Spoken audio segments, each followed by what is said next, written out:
Okay, good. In case you don't know about narrative science, we help you understand your data. We use natural language generation to transform data into insightful and meaningful narratives that are easy to read and easy to understand.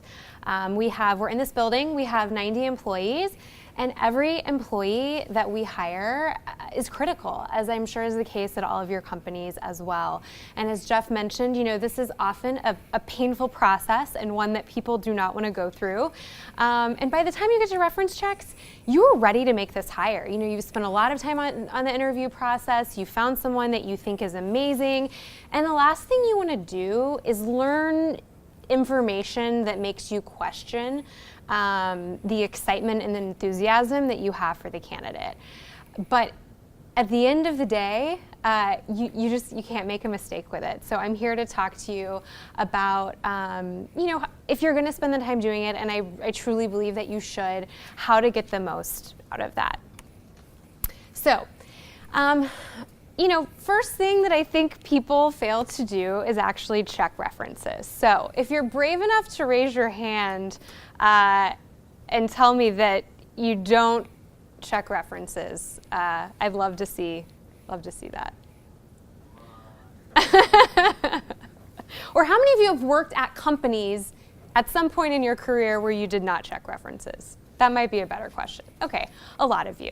And I think, again, this is one of those things that you want to move quickly, you want to get things done as fast as possible, and sometimes you're like, people are just going to give me their friends. Why does it matter? They're only going to be giving me people that are going to say good things about them.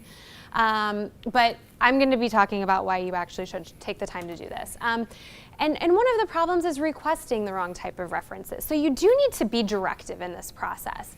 Have you ever asked someone for references and you get, a few people back and you talk to them and you realize, oh, like this is this person's cousin's best friend, or it's people that they know are going to say good things about them.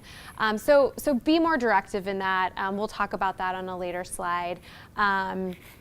You also need to use your network. I think a few people have mentioned this today, but it's really important to see who your mutual connections are and see how you can dig and get some insight from a back channel perspective around the particular individual that you're checking out. And you're often asking the wrong questions, so you really do want to treat this as an interview and really dig in and try to get as much information as possible. And at the end of the day, if you're making these mistakes, a lot of times you are hiring maybe the wrong person. So one way to avoid making a mistake is, first and foremost, the person that should be checking these references is the hiring manager. I know a lot of times this is something that falls onto HR. Over the course of my career, I've done a lot of reference checks. And at the end of the day, the person isn't going to be working, for those people who aren't working on my team, it's maybe not the best for me to hear and then relay the information. I think that the person who's the manager, it's really important that they hear directly from the reference so that they can really understand the ins and outs of this person and the best way to be managing them and onboarding them. You should also, and I guess I'll make another note here, there are third parties that are phenomenal resources for doing background checks, but I think for reference checks, again, this is something that should be done by the hiring manager, at your company. And then as far as who to ask for references, and this is an example where you can be more directive, you should have at least 2, if not all of the references, be former managers of the individual. And you'll see some people might be reluctant to give you those managers' names, but that's going to give you a really full picture of the person and allow you to get a deeper understanding of what they're going to be bringing to the table. And leveraging your network for back channel references. This is something that is really important, and oftentimes the references that a candidate is going to give you is probably in most cases not going to disqualify them.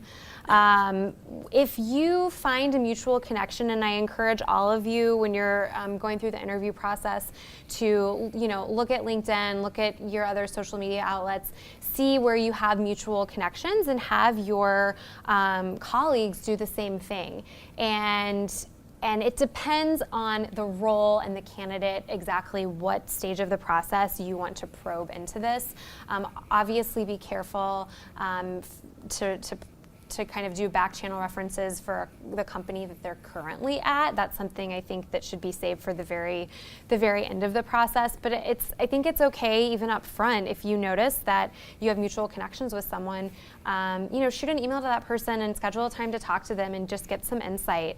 And they'll be honest. They'll be honest with you. I've been surprised how honest people are about this.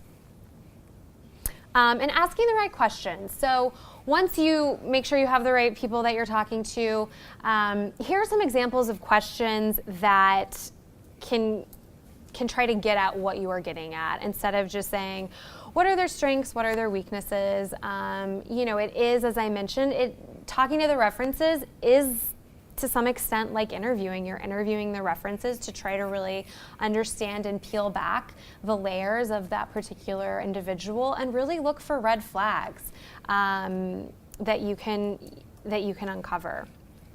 And you'll also obviously want to ask any questions that have come up during the recruiting process of potential concerns that you have, or maybe even areas that you perceive as strengths of that individual, and ask some more pointed questions based on that particular person. A few other things to keep in mind as you're doing this, and oftentimes the background checks will have the dates of employment and title on it as well, but when you're talking to the references, make sure that the role description, the timing that the person was working for the organization, the title matches that of the resume and what the candidate has been talking about, because that can really indicate that there might be some red flags there.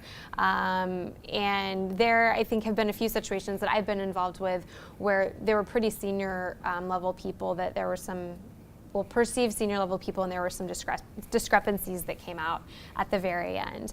And always note the interaction that you have with the client or the candidate around just retrieving the references. And if it's not you that's interacting with the candidate, ask the people on your team. If it took someone a long time to get the references back to you, people should be able to give you references within a day, I feel like at a maximum, within a 24-hour time frame. Ideally, they're able to email it to you within an hour or give them to you up front. So if there's some hesitation to give previous managers, just probe into that and see if there's something that's deeper. And what's in it for you? Because at the end of the day, you are spending your precious time, or your managers are spending their precious time. And so what's in it for them? They're going to get this gold. They're going to have the information on how to really help manage this person, get predictive information on how they can be, the best leader for this person, and ensuring that they're bringing the right person on board. I think at the end of the day, it's making sure that your leaders know that this step in the process is going to help get a higher percentage of rock stars into the company. And I think that's what everyone is here to learn about and talk about today. So hopefully this was helpful.